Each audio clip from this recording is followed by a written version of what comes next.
Hey guys, I'm Mandy. And I'm Sammy. And here is a spooky, quickie podcast episode number 14. You like that? Mm-hmm. So, number 14, yay! Thanks for being here with us, you guys. We're going to jump into our movie review. We were doing a lot of the newer movies that we had been seeing, so we kind of wanted to take it back to a little bit older. We're going to 1999 when The Ninth Gate was released. This is somebody's favorite movie in the world. Yes, it is. Top, 3 at least, right? Yeah, it's probably top 5. Top 5. It was directed by Roman Polanski. I think we hate him, but there were some good movies that came from him. We're just not going to talk about him, but the movie's good. And it stars Johnny Depp. Mm-hmm. And I think it was released in 2000, but it came out in 1999. Cool-ass movie. I did see this movie a long time ago, but, on and off, and I don't have a pure grip of it in my mind right now, so I can kind of just be here and be like, oh yeah, I remember that. Oh yeah, I remember that, But Sammy is going to take this one away and tell you guys about it. So. Yeah. Just to recap, Roman Polanski. The movie is, a lot of people will kind of talk to me sometimes about the movie. Is it a horror movie? I would say yes, it is a horror movie. The topic is horrific, I would say. Yeah. But it's also like a weird, strange little thriller. Religious context, right? Yeah. It's a religious horror movie, I would say. Always thriller. Scary. And those are my favorite. But yeah, The Ninth Gate is probably it's in my top 5, top 3. But so again, the movie stars Johnny Depp. Johnny Depp plays a character named Dean Corso. And Dean Corso lives in New York. He's a book investigator. So he gets hired by people to track down old books and stuff like that. So the movie starts with Johnny Depp right off let me try to think of the sequence of events. This is obviously going to be spoiled. And I'll kind of start with Johnny Depp. The movie doesn't open with Johnny Depp, but I'll start with him. So he, when we first meet Johnny Depp's character, Dean Corso, you kind of get a feel for what kind of person Dean Corso is. He's a cutthroat, kind of shady, kind of businessman, book investigator guy. He's just looking to make a quick buck. So Dean Corso gets hired by Frank Langella's character. Frank Langella, is an old school actor. I don't really see him in too many movies. Good actor. But his character's name is Boris Bolkin. Boris Bolkin is like a millionaire, or a billionaire rather. Mm-hmm. He owns a book press, but he makes reference to hiring Johnny Depp in the past, so they work together again on this one specific task. Frank Langella secretly is I would say a Satanist. Mm-hmm. So he hires Johnny Depp, and he's pretty much says, hey, I want you to investigate this book I just bought.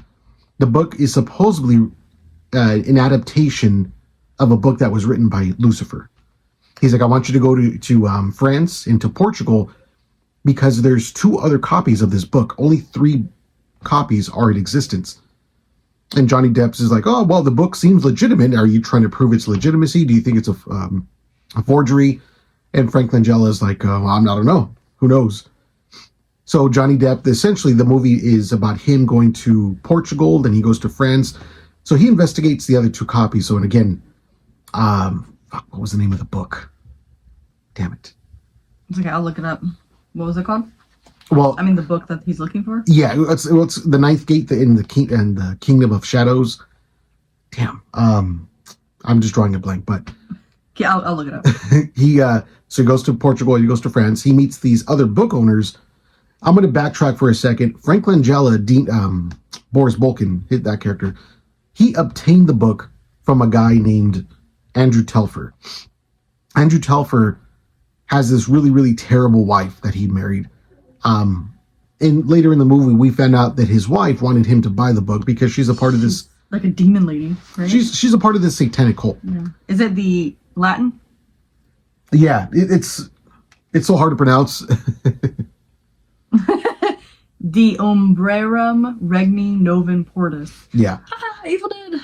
But this book is creepy. It's so again, this book was written by a character named does it say there? Aristide Torquay? Yeah, that. Aristide Torquay. This guy lived in the 1300s or something, but it's supposed to be he co-wrote this book with Lucifer. That's the creepy part. But in the book, there's these really, really dark illustrations. So as Johnny Depp is investigating all these books, he's like, okay, let's find out which one's the forgery, if there are any forgeries. But it turns out when he's investigating this book, some of the illustrations kind of differ in some ways. They're like engravings, right? It's like engraver style art. It's my favorite. Yeah, beautiful artwork. Yeah. But some of the illustrations that differ, some are signed AT at the bottom, and that's Aristide Torquia, the guy that wrote the book. Mm-hmm. And some of the engravings on the illustrations are signed LCF. Lucifer. Yeah. So Johnny Depp starts to figure out, like, oh man, the LCF ones, maybe there's... It was like a portal, right? To like open the ninth gate or something? Well, he doesn't quite figure that out yet, but he essentially starts realizing, oh shit, okay, so each copy of the 3 books, LCF illustrations are kind of like in all the books. And he figures out that there's 9 illustrations in total that are signed LCF. It's like pretty much signifying the ninth gate of hell. The shadows, or what is it? Kingdom of Shadows or something? The ninth gate of the Kingdom of Shadows, yeah. Mm-hmm. So yeah, it's a weird twist, and Johnny Depp's meeting all these characters. There's a set of twins that are really cool and interesting that he comes across. It's so strange, and there's this really strange character that I still kind of like. I have debates with myself. I'm like, who is it? So Johnny Depp meets this female with green eyes along the way, and this female's kind of following him around and stuff. And she has these weird superpowers. Like there's parts in the movie where she's floating downstairs. She beats the shit out of some guy. Her eyes kind of like turn colors. She's the one I thought was a demon. We were talking about the wife earlier. I thought it was her, but more like she's more angelic, right? Yeah. So Andrew Telfer, the guy that Boris Bolkin bought the book from, his wife is not a demon. She's demonic in her behavior, but she's just a terrible human. Essentially just used her husband's money because Andrew Telfer was also a millionaire. Long story short, Johnny Depp meets this lady that he refers to as Green Eyes. And this lady's kind of like following him everywhere. He goes to France and she's all over. She's there, Portugal. He's like, who are you? What the fuck are you following me for? But she has these weird superpowers. So it kind of makes you think, like, what is she? I mean, she's almost like a guardian angel, but I don't know, a guardian demon, perhaps? It never really says. But the weird, odd thing is, I don't know if I should jump to this, but one of the illustrations in this book is of her. That was the creepy part. Man, I'm trying to think of the sequence of events here. There's a lot of things that he comes across in real life, and then they're pictures in the book, right? Like the twins were in the book. So, the 2 weird twins he meets in Spain, these guys sold that book to Andrew Telfer. They're in the book. Yeah, they're in the book. What the hell? And, like, all these weird things that are happening in the book, like Dean Corso's friend, who is like a bookshop owner, gets killed in a way that's kind of illustrated in the book. It's one of those movies you have to watch. You can't have it in the background and be like, oh yeah, I'm going to catch on, like Twilight or something. This one's deep. Like, you need to pay attention and learn the characters and the sequence of events. And when they see pictures in books, like, you need to be watching it. Yeah. Turn off your phone and watch the movie. Yeah, you really got to pay attention. It's a mystery. It's definitely a mystery type movie. But at the end, so he's meeting all these characters. He's kind of getting deeper and deeper entranced in this book. It's kind of taking, he's becoming obsessed with it. He meets this lady in France who also owns a book. She gets killed. So anytime he meets somebody that owns a book, those people get killed. And he turns out that Boris Bolkin is kind of following him around, not realizing that he's following him around, but he's killing all the people. And when he kills the people, he takes the engravings that are signed LCF from their books. He wants. So at the end, Boris Bolkin knows all of this. It's kind of revealed that that's why he sent Johnny Depp to Portugal and France to obtain these engravings. He gets wind of it. So at the end, Boris Bolkin has all these 9 engravings that are signed LCF. He's at this old building in France that I believe was the residence of Aristide Torquia, the guy who wrote the book. I believe that's where he lived at the time he wrote the book, the 1300s, whatever. And he's essentially trying to open up the ninth gate to hell. He has all these engravings in front of him, but he's not successful because one of those engravings is a forgery. So Johnny Depp figures this out. Just one's missing. Yeah. Boris Bolkin dies. He's like, when he has all the engravings in front of him, he's just like, oh man, I feel the power surging through me. And he's like putting his hand in fire and stuff. And Johnny Depp's like, oh yeah, show me another one. And he lights himself on fire. But sorry, that forgery one fucked you up. Exactly. He thought he was invincible, but he dies. Johnny Depp's like, hey, I want that other engraving, the real engraving. And this chick, Green Eyes, the one that's following him around, says, hey, go back to Spain where those twins were. You might find it. And he finds the engraving, that the real one, and the engraving is of her. That's the weird part. That's about, who is she? It's almost an angel, right? Like, Well, it seems like she is his guardian angel. She just comes out of nowhere. She has these superpowers, but why would she lead him to find the last page of a book that opens the portals of hell? But her actions aren't angelic. Her actions are. I mean, she was a bad person. Demons and Lucifer was a fallen angel, so she could have started a certain way and then. But that last illustration in the book, depicts her on top of this dragon, which is signified to be Lucifer, in my opinion. Okay. Behind the dragon and her is that church that Boris Bolkin dies in. It's creepy. Yeah, and I took that as maybe she like man, what? There's a character that is like the. Am I making this up? Is the Lucifer have a wife? There's so many different iterations. I don't know. I think that we need to read like actual summaries from like big film people because they probably have more intel. You never actually looked up what all of it could mean. I have. Yeah, I'm always on YouTube kind of figuring out. You don't have an answer though. People don't know. Yeah, there was no answer from what I took. I was on Reddit looking this up. Everyone's dabbling in different directions. I guess you got to ask Roman Polanski himself, but Good luck. He's a piece of shit. But he's like 90 something. But I will say, the Ninth Gate, the movie, was based on a book called Club Dumas. I have not read the book, but I might get my answer there. I want to read it. Yeah, it might be more detailed. Yeah. Because there's a lot to go through with that religious stuff, too. It can go in so many different directions, different times, eras of time where different beliefs were believed and different people were in the Bible or different people were outside of the Bible that were taken from the Bible that you don't know about. I mean, there's so many things that we just don't know. Yeah. Religious stories, but yeah. But yeah, this lady, she's in that last illustration. So Johnny Depp gets all the 9 legitimate engravings that are signed LCF, and when he goes back to the church where Boris Bolkin died, the doors just open up and there's like a beam of light, you know. So where's he going? To hell? So is it a happy ending? He wanted it. He got what he wanted. Yeah, he became obsessed with the Ninth Gate, got what he wanted, and he was. Is he welcome because he did all this work for this? Like, what? It's a little like it's cool. Everything's cool about it, but I don't truly understand all of it. Yeah, I mean the doors of this old building opened up for him. There was like you can't see inside the doors. It's like a special for him though, right? Yeah, he's the one that found those and got them, and so he's welcomed into the Ninth Gate of hell by Lucifer. To be treated well, then I guess if he's there, welcomed. I don't know. Be careful what you wish for, but that's the message I take from the movie. But yeah, essentially it just ends with him walking into the light, and he's in the Ninth Gate of hell. I did kind of not so good job explaining this movie. It's a movie you have to watch for yourself because there's a lot of details. You really have to pay close attention. I need to rewatch it for sure because I only remember bits and pieces of like characters, but I want to try to see if I can figure out a different timeline for you of like, what that meant. Yeah, the movie's so odd. It's strange. The music too. The music is very weird. Creepy, but like the composer, I will say it on a cool note, is the composer's name is Wojciech Kilar. This guy, he also composed the music for Bram Stoker's Dracula, the one with Gary Oldman. So his music's freaking beautiful. European guy. Yeah.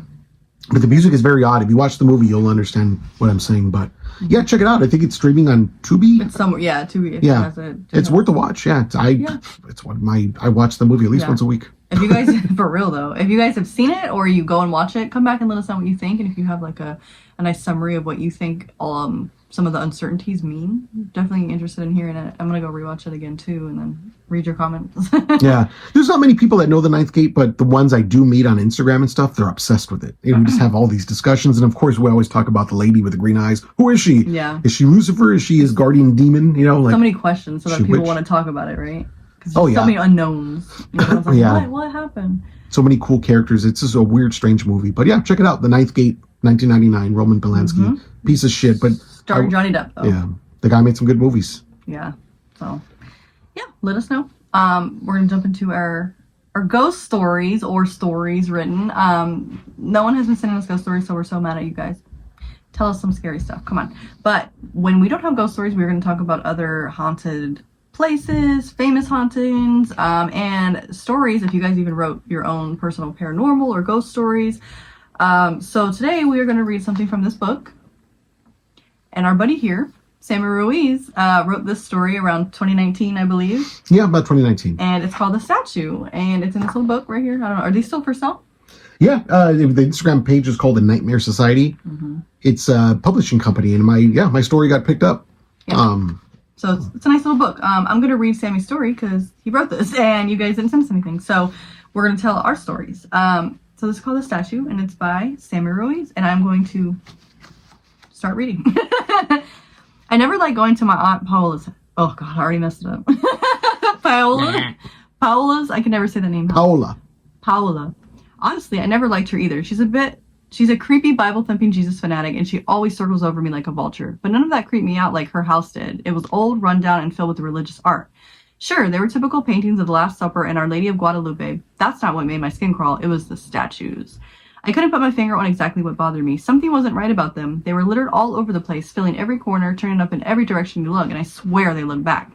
Giant, god-awful figures of saints and angels clogging the tiny house and turning it into a claustrophobic maze. I often wondered where my aunt had gotten the money for all the sculptures. In other regards, it seemed as though she had taken a holy vow of poverty.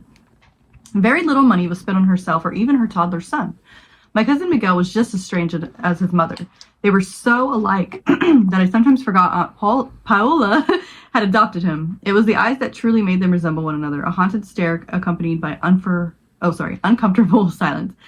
The first time I babysat Miguel, he never fussed or cried the way normal babies do. It should have been a relief, but the entire time I squirmed as he watched me. My mother insisted there was no medical reason to blame for this disposition. Secretly, I wondered if it came from being cooped up with my aunt, who had never dated or married.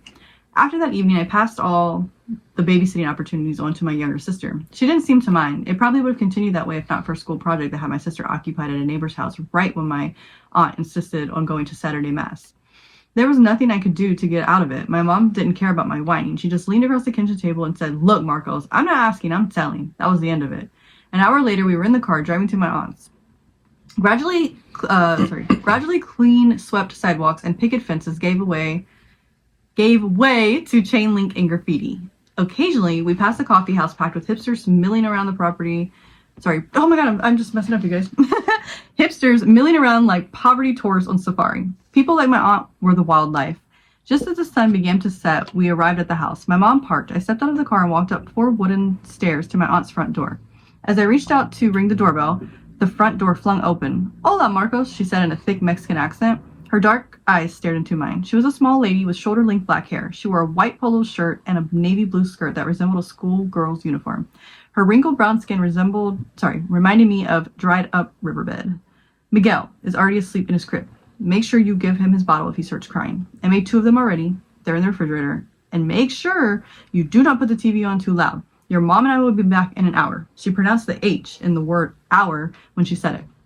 "Okay, Tia Paola," I responded. She preferred when I called her Tia Paola because the word aunt was too American for her. She was an old school Mexican lady that didn't believe in speaking English. She had no choice when it came to me because I didn't speak Spanish. That made her angry, and it made me chuckle every time I reminded her of that. She stomped off towards the car as I waved my mom goodbye.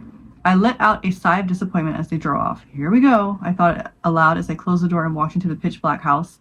I felt the wall for the light switch and flicked it on. Directly in front of me stood a 5-foot-tall statue of the Blessed Virgin. I jumped back and yelped. Maybe it was my imagination, but I thought I saw hate in the eyes of an otherwise serene face. It was ridiculous. Statues can't feel or hate or anything at all. It's just plaster, I said under my breath as I warily backed towards the sofa. As I rummaged around the floor pillows for the remote, I recalled that my aunt was too cheap to pay for cable. Maybe the bill would have eaten into her precious statue money. Still, that left 5 channels to choose from. 3 of those channels were network news, followed by Fox and some kind of Spanish public access. The pickings were slim. Luckily, Fox was showing episodes of The X-Files, and I had enough time to grab a snack while the commercials were on. Wandering towards the kitchen, I noticed crucifixes nailed above each doorway. "Nope, nothing weird there," I muttered sarcastically. Inside the fridge, I found stacks of Tupperware, the 2 bottles for Miguel, and a cookie tin hiding towards the back. There was a 50% chance the tin held sewing supplies, especially since it was sitting on top of a Bible. Clearly, Aunt Paola, I'm so sorry, was losing her mind. A spoon sat next to the Bible, so I used it to pry open the tin. Beans. Cold, smelly beans. My consolation prize was a bottle of water, which I grabbed just as I heard the show start in the living room. Hurrying back, I plopped down on the couch. My phone buzzed with a new text message. Apparently, my friends were out hanging at the mall like normal teenagers, and the girls they were meeting had a friend who I thought was cute. Great. I was officially cursed. Instead of replying, I tossed my phone towards the other end of the couch so I could focus on the adventures of Mulder and Scully. The monster they were investigating was a shape-shifting something or other that was behind a string of murders and several local legends. Of course, Mulder had to ask, what if the legends are true? While Scully rolled her eyes and scribbled on a clipboard. Halfway through the episode, Scully was conducting an interview with the witness who just happened to be the monster in disguise. Tension was building, and just as it reached its peak, Miguel let out a blood-curdling scream down the hallway. I jumped up and ran down the hall to Miguel's room. His bedroom was slightly ajar. I pushed it open to find pitch darkness. With my body halfway into his room, I blindly fumbled for the light switch. I flicked it on and found Miguel standing up in his crib, tears rolling down his cheeks and onto his light blue onesie. His pudgy hands clasped the rails of the crib as he rocked his body back and forth. "What's wrong, Miguelito?" I asked, if expecting a 2-year-old to respond. Quickly, I remembered the bottles in the fridge and ran to grab one. I hustled back to his room and handed a bottle to him. He wouldn't take it and continued crying. I then pressed the nipple of the bottle to his lips, but he refused to drink. Desperate, I looked around the room as if I could find a solution to his crying laying around somewhere. I jumped back in fright. I don't know how I missed it when I walked in the room, but in front of Miguel's closet stood a life-size concrete gargoyle.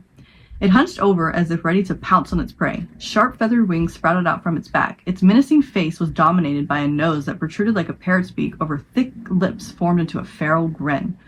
The bald, misshapen head was dwarfed by its muscular body, from which oversized hands and arms hung below its bent knees. Although the feet it perched on resembled a chicken's talons, the overall effect was ape-like. I'd never seen anything like it, yet it had an indefinable quality that matched the rest of the sculptures in the house. Maybe that was why I didn't run away screaming. While watching the hideous gargoyle, I rubbed my cousin's back to soothe him. Shh, don't cry, Miguelito. He coughed and made himself gag from crying so hard. Through his sobbing and crying, I heard my phone ring from the living room. I dropped the bottle in Miguel's crib, picked him up, and walked to the living room. Without looking who was calling, I quickly answered the phone with one free hand. "Hello?" I shouted over Miguel's cries. "Marcos, it's Tio Paola. Why is Miguel crying?" "I have no idea. I gave him his bottle and he wouldn't drink it. He won't stop crying. Mass ended early and we're on our way home. I told you not to put the TV so loud, Marcos," she shouted. "Tia, maybe he's crying because of that ugly black statue you put in his room. That thing even scared me. Why would you put something like that in a baby's room?" "What black statue are you talking about, Marcos? I've never put anything like that in his room," she answered. "Then where did it come from?" "It was right in front of his closet facing the crib," I shouted. She stayed silent for a moment, then whispered as if someone on my end of the line might overhear her. "Listen to me carefully, Marcos. Get out of the house right now. Take Miguel and leave immediately." "What?" I asked. Her whispers turned to screams. "Marcos, leave now. That statue you saw isn't a statue. Sorry, I messed it up. Es un demonio. I slowly lowered my phone and attempted to translate her last words. "Es un demonio," I whispered to myself. Prickles and goosebumps shot up my body once I realized what she said. Oh shit, she said it's a demon. I dropped my phone and stumbled. The back of my knees hit the couch. I could hear my mom and aunt screaming my name from this phone speaker. As I stepped forward to move towards the front door, Miguel's bedroom light suddenly turned off. Miguel stopped crying and squeezing my neck with his little cold arms. With his face pressed against mine, we focused our eyes on the black hallway. His bedroom door gently creaked open.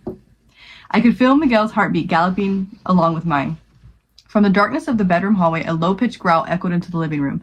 Miguel began to scream again. As I ran to the front door, all the lights in the house suddenly shut off. Heavy footsteps thudded towards us. Something yanked both of my legs out from under me, and I fell onto my side. My head hit something hard, but through the dizziness and the nausea, I held onto Miguel's torso with my good arm and struggled to my feet. We made maybe 2 or 3 steps towards the door when Miguel was then ripped out of my grasp. The last thing I remember was somebody screaming. It might have been me. I'm not sure. When I came to my senses, I was on a stretcher being loaded into an ambulance. A paramedic said I had a broken arm and a serious head contusion. I don't recall rambling about monsters or trying to get up, but when I woke up in the hospital, I was told that I had to be restrained to keep from hurting myself. Doctors and detectives quizzed me on what I could remember. I insisted a monster disguised as a statue had attacked my cousin and me. They chalked it up to the blow on my head and told me that my cousin had been taken in the same home invasion that had resulted in my injuries. Someone with a clipboard gently explained to me that I had been watching a TV show about monsters and urban legends before I was attacked. The emotional and neurological trauma caused me to blend fantasy with memories of the crime. But what about the statues, I asked. Clearly, I was still confused. My aunt never had any statues, not of gargoyles or anything else. A nurse came in to put a shot of something in my IV. The last thought that drifted through my head were that maybe some urban legends are true, maybe a demon can look like a statue, and maybe that house was crawling with them. Yay! Sammy! Spooky! What did y'all think? Tell us in the comments. Mandy, you read that very fast, but we are Well, I was trying to read it quickly. I know I messed up a few times, but I'm a pretty quick reader. But we're somewhat pressed for time. We don't want to go on too long, but yeah, if you like the story, if you want to hear it again, there's a few ways to get the story. One is in this book, The Nightmare Society. They have an Instagram page. I'm almost positive they still have these books for sale. Or if you go on YouTube and I believe Spotify, there's 2 YouTube channels. One of them is called Chilling Tales for Dark Nights. If you just type in Sammy Ruiz, the statue, that one will pop up. And there's another one. One of my friends, he's a like a horror story narrator. His name is Otis Gyrie. He narrates this as well, really well. So, or you just rewind this video and hear me read it again. Oh, that too. Yeah. This will be the third narration on YouTube. But yeah, I think the story is inspired by Goosebumps. Cool. It's kind of kid friendly, but like a little. It's inspired by some true people, some family members, I'd say. Growing up, my grandma's not so much like this now, but my grandma had a lot of like religious type statues in her little house in Highland Park, and I talked about this house. That's one of the previous episodes. It was haunted. But yeah, kind of inspired by that. X-Files, of course. I like how they all kind of, or Goosebumps specifically, end on a to be continued bad note. It's true. Would you ever continue the story? Yeah, I think that was kind of that was my purpose, I think, by ending it like that. It could carry on. Actually, I wanted it to be kind of like a creepypasta where maybe someone else picked up part 2, part 3, so on and so forth. But should we reach out to someone, or maybe you work on it? I do have a question. So what happened? What happened at the end? Where's the kid? Were they real statues? Was the aunt crazy? Well, to me, yeah, the little boy was taken by a real demon. That's how I wanted to end it. Okay. All the adults didn't believe him, of course, which is kind of very Stephen King inspired. And then he said that there was never any statues. Yeah. So every time he went, he would see demons, and he didn't realize that they weren't really statues, that he never knew that they were actually just demons that he could see and nobody else. See, that that part to me, I wanted to be kind of inspired by Stephen King's It, because only the kids could see. Makes sense. I was just curious if I read that correctly. So yeah, he was seeing them. He's like, I hate going over there because there's always these creepy statues, but she never had any damn statues. Well, there was statues, but the creepy ones. Some of the creepy ones were demons. Well, good job, Sam. Yeah. I'm curious I want more. Yeah. So you need to write, or somebody needs to hop on this bandwagon and fan fiction some. I will say Mandy is a writer, and she has a really good horror story that she wrote about the same time, I'd say. Probably 2020, maybe? Maybe 2020, yeah. Yeah, maybe you could read that next time, but... I have a few, but I have one that I like. If you guys don't send us any stories, you'll have to hear my story. By the way, I have this clown makeup because we did something earlier and I totally forgot, so just, if there's any questions. But yeah, good job. Thanks for letting us share that. And like he said, there's places you can hear it again, and let us know your thoughts on it. If you guys have stories that you even wrote, I would love to read them. I promise I won't mess them up too much. I have to work on my pronunciations. Let's jump into next Saturday. Well, Friday, Saturday, and Sunday, but we will be there May, 31st? Yeah, May 31st. Saturday, Monsterpalooza in Pasadena. We are going to be there just as people, and we are going to do something new. We are going to have some freebies to give out, maybe some stickers, some prints, stuff like that. Some little things. I might have some more stuff of mine as well, like chokers or something. We're going to go around and we're going to, if you want to, you can approach us, but we're going to look for people to do quick little interviews, horror interviews, where it's just like we ask you a question, you get it right. What? Did you say horror? Horror interviews. So we're not going to give too much away, but we're going to ask fairly simple questions. Some of you guys that come at us like, oh, I know everything, we might get a little crazier, but we're gonna have little gift prizes to give away, and we're gonna record them and post them on our Instagram, because we want to be more in tune with you guys. Part of the horror community is about the artists, the seamstress. I consider myself an artist as well. Also incorporating with the fans and the clientele and all you awesome people that we love horror. We're not just artists, we also love other people's art, and we love horror movies, and we love entertaining people, and we love being entertained by other people that have similar interests. So we want to incorporate this more into our lifestyle. So we're going to do interviews and talk to cool people like ourselves, like you guys, that all like spooky shit. So, and you can win some prizes. So find us there. We're going to be doing that, and we're going to be giving away stuff. If you're really, really nice and just cool, we'll just give it to you. Maybe if you're just super cool. Just kidding. So that's, find us that day, and you could be a part of something new and fun that we're going to do. As for events, I know you're going to be at Midsummer Scream. I mean, I'm trying to get into some smaller ones. I'll just follow our Instagrams and stay posted. So. I really don't talk about my music too much, but this week I'm playing some music. Gigs. Wednesday I'm playing in Long Beach. God, I forgot the name of the place. Look at his Sammy Ruiz music on Instagram. Yeah, just check out my Instagram page. Thursday I'm playing in Canoga Park, and Friday I'm playing in Ridgecrest, California. It's That's about so far. 2.5 hours away. But I play music too. But yeah, then Saturday is Monster Palooza. We would love to talk to you guys. Or just go. It's fun. It's a fun event. Yeah. If you don't want to be on camera, just say hello. Something also notable to mention in some horror news, SoCal news. We have a buddy named Horror Vixen who opened up a awesome new horror themed gym. Her and two other girls. We went today to the grand opening. It's called Killer Fitness LA. It's in Burbank. If you're familiar where Dark Delicacies. Oh my god. Dark Delicacies. Dark Delicacies used to be. Del is the guy's name. It's in that same location. They painted it up, fixed it. Today was the grand opening. I just posted on my page, Instagram, the Mandy Seal. You can see the whole inside, the layout. It's a cute little boutique. They have a lot of little makeup and clothing and like trick-or-treat mask, trick-or-treat studio mask, stuff like that. Some Creepsville stuff. And the back is going to be where the classes are. So if you go on their website, killerfitnessla.com, they're going to have all of their classes, which they're like $16 to $20 for yoga, aerobics. Vanessa Horror Vixen's going to be hosting the slasher size. If you've seen her video before, she's actually going to be doing the classes with it. So it's going to be really cool. They're going to be doing like kind of like 80s style movies, underground movie screenings and stuff. Go on the website. It just looks really cool. We went in there. It was fun. It was nice. Yeah. And I asked Vanessa Horror Vixen if, when she was explaining the exercises, it kind of just seemed like you don't need to know anything. You know, for no everybody. Fancy exercises or nothing. Just go and have fun. Everybody's welcome. Men, yeah. women, everybody. I even asked, I'm like, can men come too? Because I wasn't sure if it was maybe more all-female type thing. But no, everyone's welcomed. Yeah, which is really cool. Kickboxing. Yeah, I'm going to go to kickboxing. I'm going to try that. So it should be fun, and I'm looking forward to it. I'm not a worker-outer, but I'll do a yoga class or something. I'll try. I'll build myself up. But it looks fun just to be included with more horror people. Like I was saying, the community, it's really important that we're all doing these things, and we're all love horror and spooky shit. So why not take our everyday life things and make them spooky? Yeah. Man, yeah, people are just so fucking creative. Yeah, it's a good idea. There's so much cool shit over here. Good area, too. Burbank, there's so many spooky things. Just hit us up, and we'll tell you where to go and who's the nice people there. But yeah, that's a good thing. And then also one more thing. Wait, I'm sorry to cut you off. I want to shout out. It's talking about Burbank. We have a really cool, awesome smoothie / juice place that we absolutely love. If you haven't been there, if you haven't heard of it, we posted a lot about it on Instagram. But it's called Bone Juice. They're so nice. It's on Magnolia. They're so freaking nice. Yeah. They're so awesome, and their stuff is quality, legit. Like they have juices, tonics, smoothies. They just started making homemade jam, strawberry jam, organic. Yeah, if you go to, if you like smoothies and stuff, and if you go to a place like Jamba Juice, it's full of sugar. Don't go there. Like bad sugar. Yeah, these people care, and they shots everything, like ginger, wheatgrass, whatever. These are all natural type juices.